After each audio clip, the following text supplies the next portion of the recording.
بہت خوبصورت نشست آپ لوگوں نے آراستہ کی ہے. میں سراج صاحب کو اور آپ تمام لوگوں کو دل سے مبارکباد پیش کرتا ہوں اس خوبصورت نشست.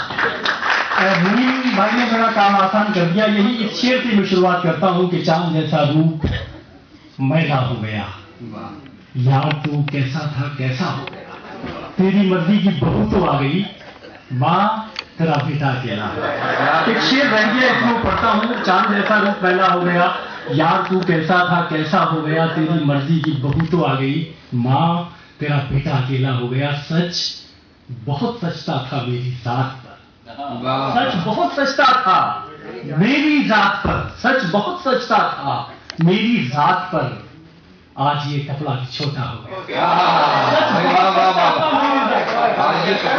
سچ بہت سچتا تھا میری ذات پر, آج یہ کپڑا بھی چھوٹا ہو گیا. آج یہ کپڑا بھی چھوٹا ہو گیا, آج یہ کپڑا بھی چھوٹا ہو گیا. اور ایک غزل کی دو چیزیں پڑھتا ہوں کہ سفر سے لوٹ جانا چاہتا ہے.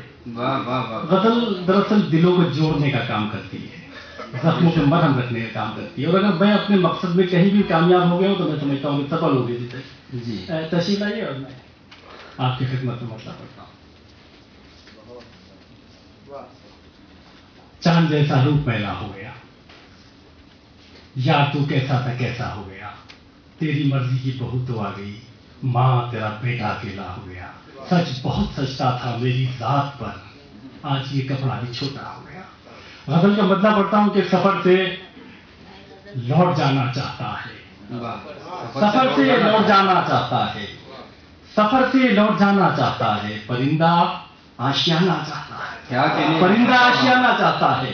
اب شعر جو آپ کو زحمت دینا چاہتا ہوں کہ پرندہ آشیانہ چاہتا ہے, کوئی اسکول کی گھنٹی بجاتے, پرندہ آشیانہ چاہتا ہے, سفر سے لوٹ جانا چاہتا ہے, کوئی اسکول کی گھنٹی بجاتے, یہ بچہ مسکرانا چاہتا ہے.